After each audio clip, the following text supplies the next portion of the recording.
sobre inventariados.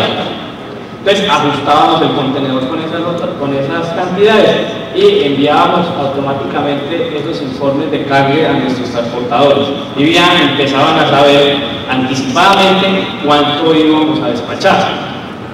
Bueno, esto fue lo que hicimos al principio, digamos rudimentariamente, con un modelo de Excel, un modelo de Excel sencillísimo y que nos entregó muy buenos resultados. Después la cosa era chévere, estábamos ya con mucha confianza ya de los países que ya recibíamos todos los días. Yo llegué a contar hasta 14 llamadas en un día de Chile, ¿cierto?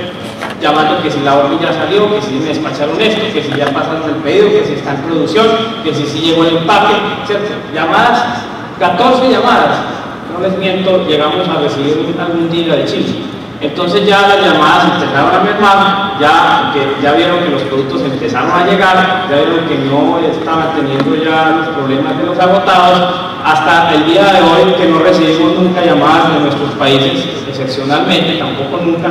De cada filial, la planeación de los requerimientos de envíos o de orden, digámoslo así, pues se tenían en cuenta los saldos que habían allá, las salidas por ventas, o sea, las ventas. Eso entraba al SAP, se hacía un pronóstico, ya se hacía gestión de demanda. El pronóstico lo que trata de hacer es predecir el futuro con base en los datos del pasado, pero eso no es realmente lo que se va a consumir. Entonces había que manipularlo con lo que se llama gestión de demanda, es decir, cuánto voy a promocionar, voy a subir este precio y eso me va a afectar estas referencias, ¿cierto? Entonces aquí se hacía gestión de demanda y luego se hacía una revisión y ajustes a esa gestión de demanda, se ejecutaba ese plan de requerimientos de órdenes, luego ahí entraba el stock que había en cada cliente, más los inventarios en tránsito, y luego ya se pasaba a la creación del pedido. Luego hicimos una serie de programas que nos ayudaron a manejar este tema del reabastecimiento, y aquí para mencionarles creación del pedido, este es un programa, este reporte de prioridad de despachos es otro, esta ejecución del cargue es otro, la asignación de las entregas o de las exportaciones a las entregas es otro, la creación de pedidos por camión, otro. Bueno, hicimos algunas ayudas. Vamos a ver ahorita entonces cómo se ven esas ayudas en el SAP. Esta es el análisis de la cobertura de las filiales. Aquí tenemos las referencias, el ABC, volúmenes, el inventario, que ese país, en este caso es Santiago, es la distribución de Santiago, la distribución nuestra es en Santiago. Este es el inventario que hay allá, este es el inventario de seguridad, OK es la alerta que veíamos ahora, que si está, chequea el inventario de seguridad, si está cumpliendo con lo que debemos tener en el inventario de seguridad, pues le pone un OK y si no le pone una alerta. Este es el inventario que está en tránsito, que se recuerdan que les dije que anteriormente no sabíamos que estaba en tránsito. Si yo le doy clic aquí a esta referencia, pues el SAP me dice cuándo despaché yo las referencias, cuánto lleva en tránsito y cuánto debería esa referencia entrar en el inventario de Chile. Y si hoy la despaché y tengo un tiempo de entrega de 20 días, en 20 días no ha llegado eso, no está reportado en el inventario del cliente, a mí me salta un dato en rojo acá, me está diciendo, ojo, su inventario del tránsito que debió haber llegado hoy no ha llegado, entonces chequee eso. Entonces ya llamarlos, miramos a ver dónde está la carga, qué pasó con la naviera, etc. Esta es la continuación de esta consulta. Todo está en una consulta, en un juego de cifras único. O sea, la anterior sigue pegada a esta.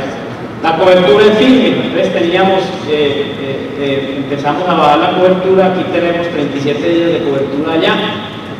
La cobertura del inventario en tránsito, 13 días. El inventario que hay en Colombia para atender ese país, Chile. El inventario total de exportaciones de estas referencias que hay en Colombia para atender ese país. Y hacíamos el forecast del mes siguiente, las ventas van a ser estas, la orden va a ser esta, la orden es menor obviamente porque hay exceso de inventario. luego se hacía el pedido. Recuerden que esta orden es diferente al pedido porque podemos manipularla, porque podemos llenar un contenedor para optimizar el transporte.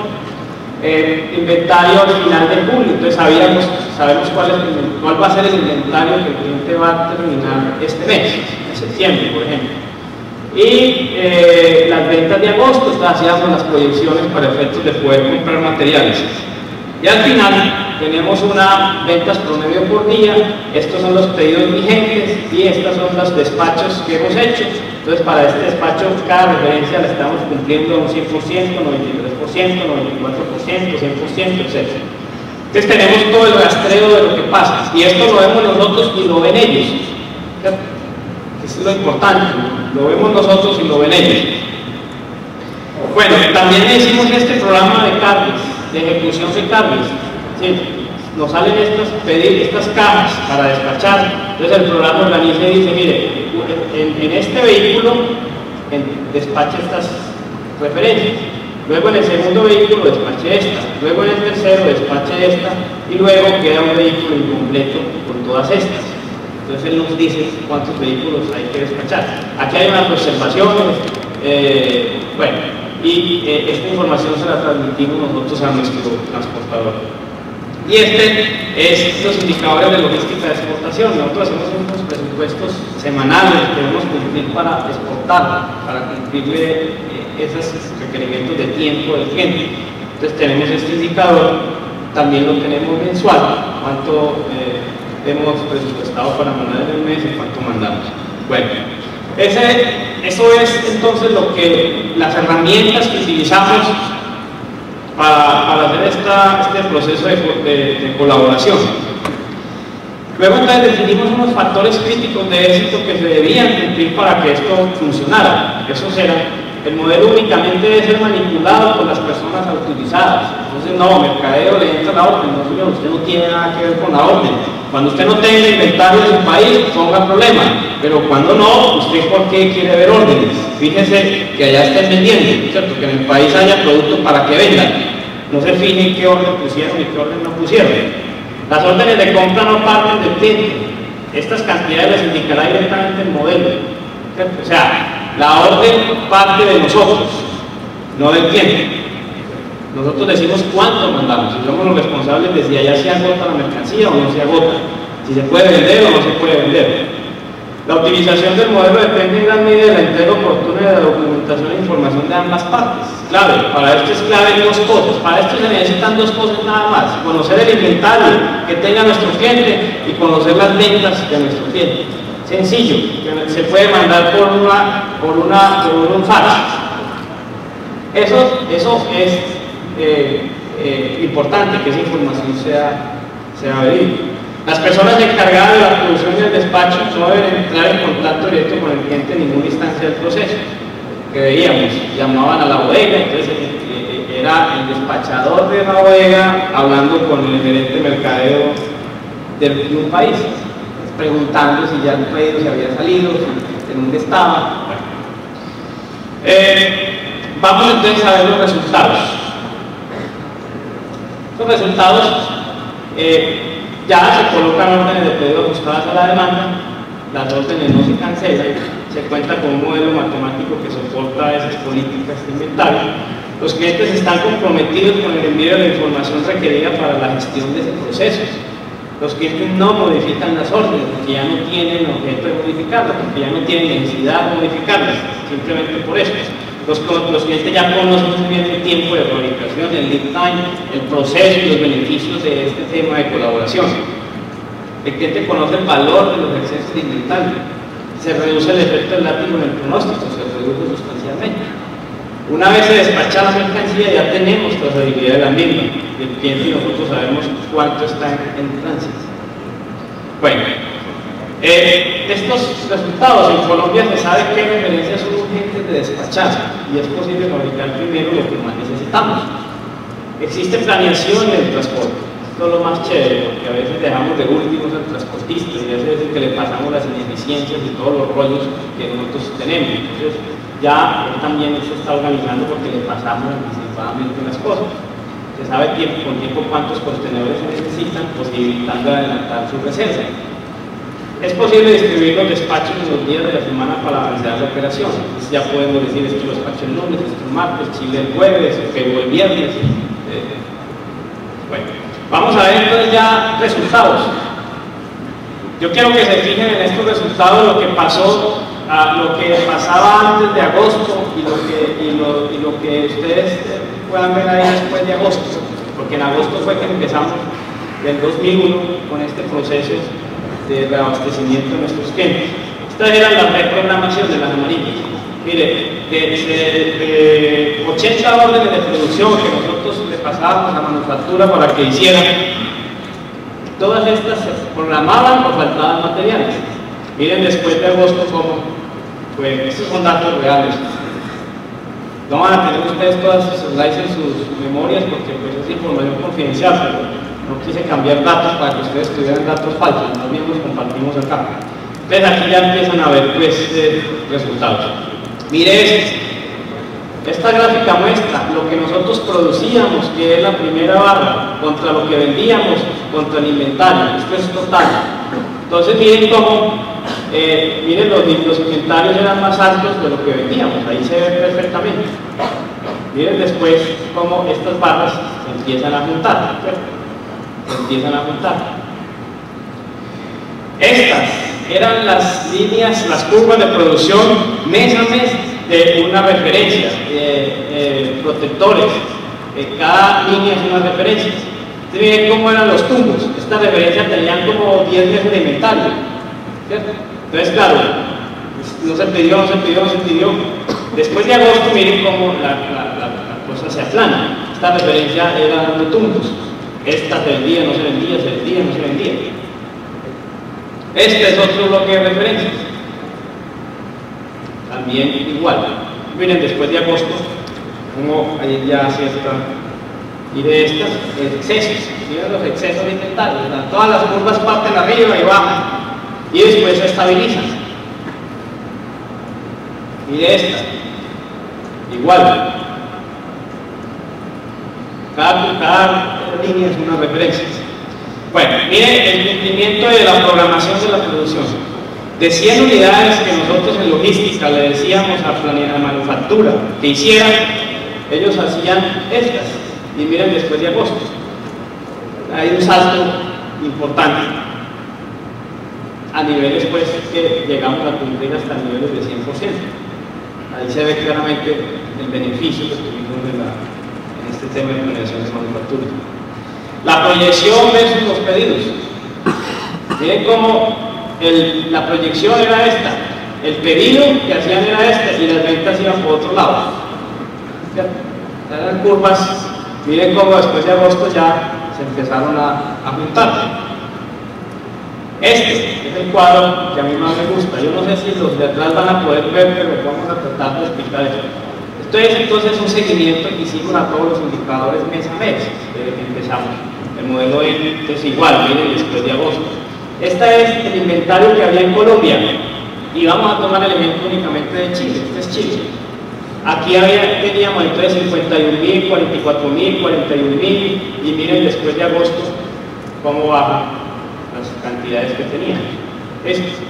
El inventario en Chile, 45.000, 45.000, 42.000 y miren después de agosto. El inventario en tránsito, 32.000, 45.000, 26.000, miren después de agosto. No había nada en tránsito, ¿por qué? Porque cuando nosotros hacíamos el corte del mes, toda la mercancía ya había llegado. Por el calendario que definimos con ellos, pues no había nada en tránsito. El inventario en la cadena, 129.000, 124.000 y miren ya llegamos a inventarios de 56.000 cajas en promedio cuando teníamos 130.000 cajas. Las ventas en Chile, estas eran las ventas también se dieron beneficiadas. Miren cómo después de agosto, después de nunca haber vendido 38.000, vendieron 38.000 y luego 40.000, luego 42.000. Siempre pues es generalmente un mes regular allá y ya se han nivelado por esos volúmenes altos. La referencia que más se vendía esta, miren, después de agosto, nunca habían vendido 13.000, aquí vendimos 14.000, 14, 20. Los días de inventario en la cadena, 115, 113 y ahora 42. En este momento tenemos 46 días de inventario en la cadena, pero teníamos 110 o medio. Las vías de cobertura entonces en Chile que definimos como política, ya hemos venido bajando los días de cobertura que ellos querían tener. La política de inventarios y aquí el exceso en días. Teníamos 70 días de inventario en exceso, 68 y aquí ya, digamos, nos emparejamos contra esa política que se estableció. Y luego lo que viene son ahorros en dólares. Al mes teníamos en exceso de estos dólares 40.000, que obviamente ya no tenemos.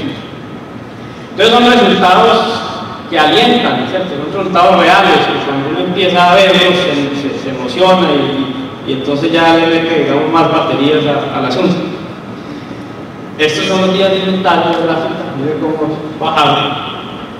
El nivel de servicio, el rey de 100 unidades de pesos que me pedían cuántos pesos despachábamos, miren cómo era. Aquí despachamos el 150%, un 50% más de lo que nos pidieron. Aquí un 32%, nada más. Después de agosto, miren cómo ya la cosa se... Y ahora tenemos cumplimientos del 96%. El inventario diario, empezamos a hacer en Excel, juego y juego, el seguimiento de los inventarios día a día. Y miren cómo eso que nos muestran en los libros, que uno cree que no se cumple, sí se cumple. Eso es lo que uno ve en los libros. Cuando hay empieza el periodo, este es el tiempo y estas son unidades. Empieza uno con un inventario acá, empieza el tiempo a correr, el inventario empieza a gastarse, luego llega la orden, se supone que aquí es el punto de reorden, o el punto donde se toca el inventario de seguridad. Recuerden que el inventario de seguridad no es para vender, es para uno cubrir contingencias, en los lead time, desviaciones en los lead time y en la demanda. Entonces él debería siempre estar ahí. Luego llega la orden y luego empieza a gastarse. Luego llega la orden. Y miren aquí una cosa, miren que el inventario de seguridad estaba acá. Y entonces después dijimos, vayamos un poquito, que lo bajamos acá, ¿cierto? Y miren cómo, entonces empezamos ya a bajar ese inventario de seguridad. Este es otra referencia. Este es otra referencia. Vuelve y pasa lo mismo. Esta referencia tiene un stock, un abastecimiento marcado. Mandamos toda la orden de una vez. Por eso aquí se presenta así, llega toda la orden y sigue. Esta llegan órdenes, porque es un producto que se vende en mucho volumen, entonces llegan órdenes cada semana. Entonces por eso la curva es diferente. Pero igual, aquí en el inventario de seguridad, aquí lo bajamos un poco, nos pareció chévere y cumplimos y lo bajamos más, y después nos pareció más chévere y volvimos y lo bajamos más, ¿cierto? Ya cuando va habiendo confianza, entonces ya uno puede empezar a hacer estas cosas. Bueno, ¿qué sigue? Lo que sigue es, lo que estamos haciendo es tener esta información en un exchange, ¿cierto? Es decir, que ya podamos hacer las cosas bajo internet, y estamos trabajándole a eso. También, ¿qué sigue? Pues trabajar el modelo del CTM, que es Collaborative Transport Management, es decir, hacer colaboración con el transporte, involucrar al transportista. Entonces, en estos pasos del CPFR, los que están con azul es donde el transportista debe empezar a entrar a jugar en la colaboración con nosotros. Entonces estamos en eso. Este es el fin de la presentación. Para concluir, entonces, yo pienso que es importante que se pueden hacer las cosas, no nos podemos asustar porque alguien nos diga que para hacer esas cosas necesitamos tecnología. No, eso es mentira. Para hacer estas cosas necesitan ganas y disciplina y confianza. Nada más esas tres cosas, ganas, disciplina y confianza. No son sencillas, porque no necesitamos sino ganas, disciplina y confianza. Bueno, muchas gracias. Ahorita vamos.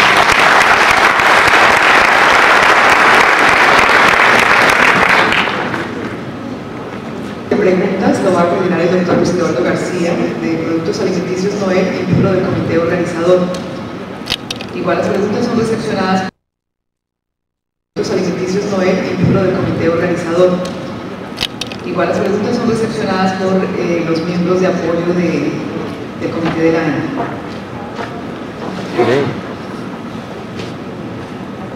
Bueno, aquí tenemos una pregunta. ¿Hubo resistencia al cambio del modelo de abastecimiento en las filiales cuando arrancaron? Bueno, esa pregunta es muy importante. Hombre, digamos que uno para hacer muchas cosas en la vida necesita un aliado, ¿cierto? Entonces, digamos, nosotros tuvimos un aliado en esto y era una persona que actualmente es el de la parte del mercado internacional, que fue el que reemplazó al doctor Mauricio Mesa, que ahora está en Colombia Móvil. Y entonces él se fue para Chile cuando eso, a manejar Chile, a gerenciar la compañía en Chile.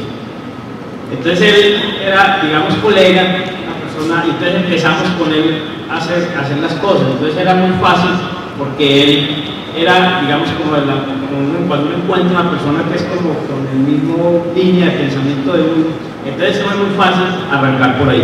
Arrancamos, fue rapidito que arrancamos, en 2 meses ya teníamos resultados, entonces eso sí era una carta de presentación muy importante para después ir a Ecuador, después ir a Perú.